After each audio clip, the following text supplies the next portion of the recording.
Steely Dan's final studio album is entitled Everything Must Go. But must it go? Everything? Let's kick that around, shall we? Hey there, Swan Shadow here. Welcome back once again to the nest. In our previous video, we took a look at the first of Steely Dan's two reunion albums, Two Against Nature, released in 2000. If you haven't seen that video, go take a look at it. There's a link in the description. This time around, we're going to consider the second and last of those follow-up efforts, Everything Must Go, released in 2003. This album would provide the sign-off to the combined career of Donald Fagen and Walter Becker in their Steely Dan partnership. And the title of this album suggests that the two men understood that this was going to be it. In its creative approach, Everything Must Go is unlike anything Becker and Fagen had produced since Steely Dan's second album, Countdown to Ecstasy, released way back in the Stone Age of 1973. Instead of a constantly morphing cast of session musicians, Everything Must Go features, for the most part, an actual band assembled just for the occasion. It's the same cast of characters on practically every track on the album, most of whom also played on the preceding album, Two Against Nature. Fagen and Becker would say in interviews that this album, they wanted to create something akin to a live band experience as opposed to their more typical studio project. And you can definitely hear that. There's a stylistic consistency from track to track that's different from most everything else that we'd heard from these guys since '73. That doesn't make it bad, it's just different. As was the case with Two Against Nature, Everything Must Go contains 9 tracks. Track number 1 is The Last Mall. I must confess that this one is a joke that doesn't entirely work for me.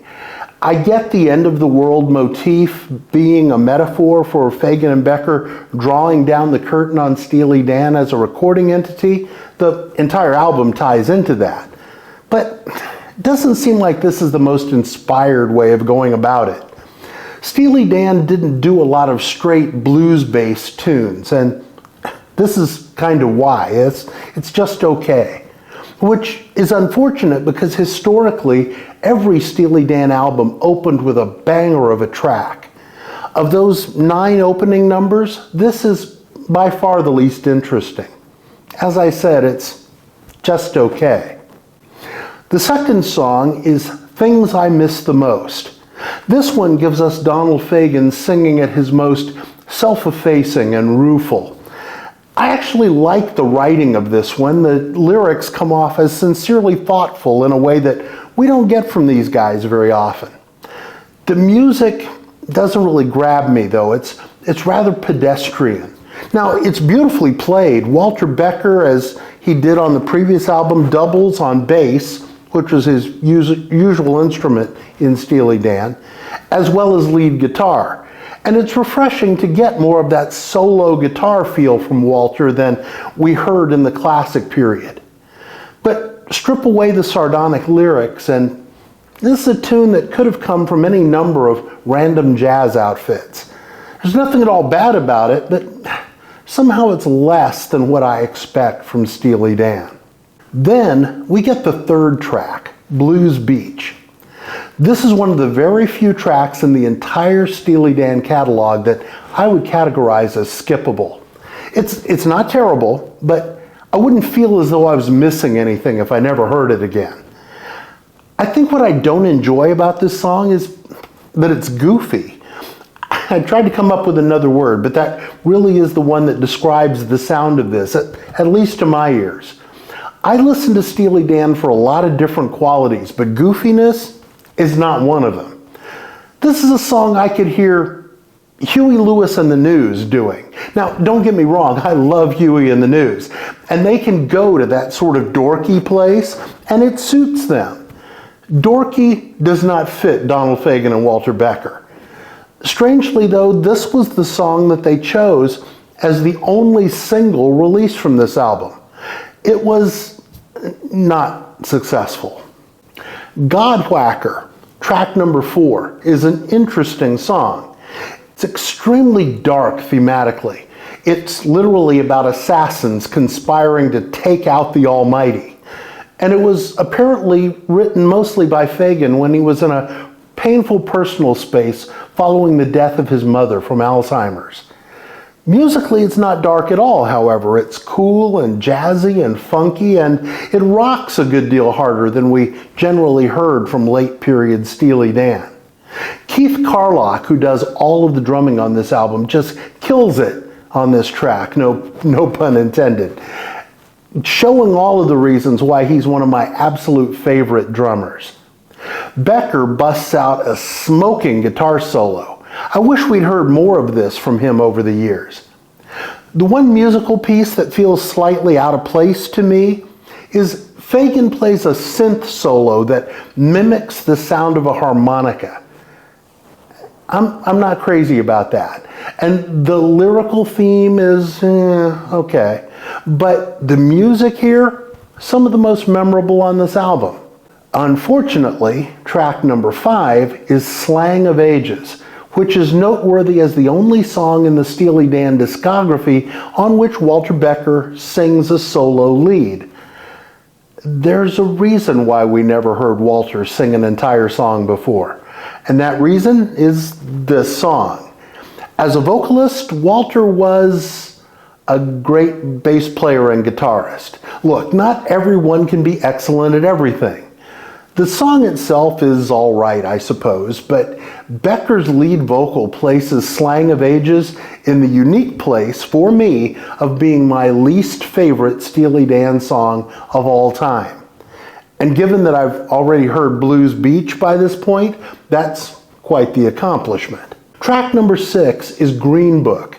This one's sort of middle-of-the-road Steely Dan for me. It doesn't really grab me. There's something about the tonality of this one that I find a little off-putting. It's in a weird key. As I've said numerous times in other videos, I'm not a musician, so I can't question the musical choice here. I only know that the dissonance takes me out of what might otherwise be a decent song. This is another rare track that, well, I almost feel like skipping when I play this album. The good news is things get immediately better on the next track, Pixeline. This is probably the song that should have been the single instead of Blues Beach.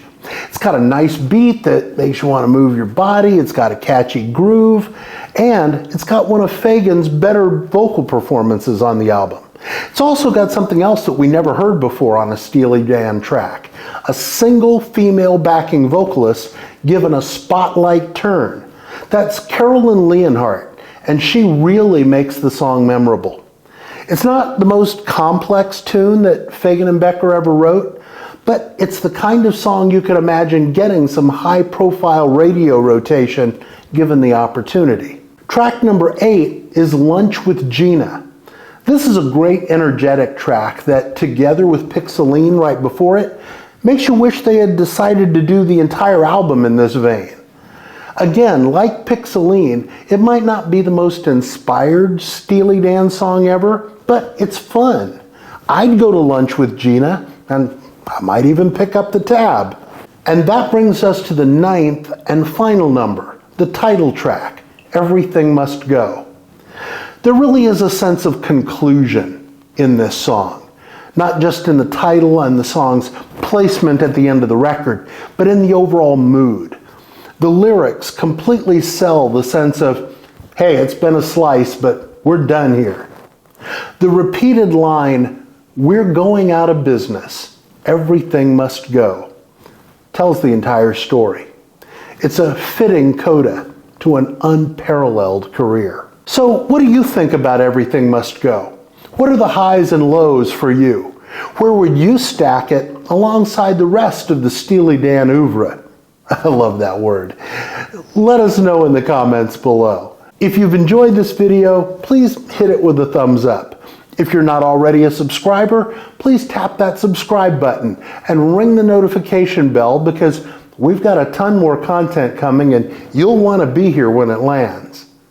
Until next time, be well and stay steely. And, oh yeah, is there gas in the car? Yes, there's gas in the car.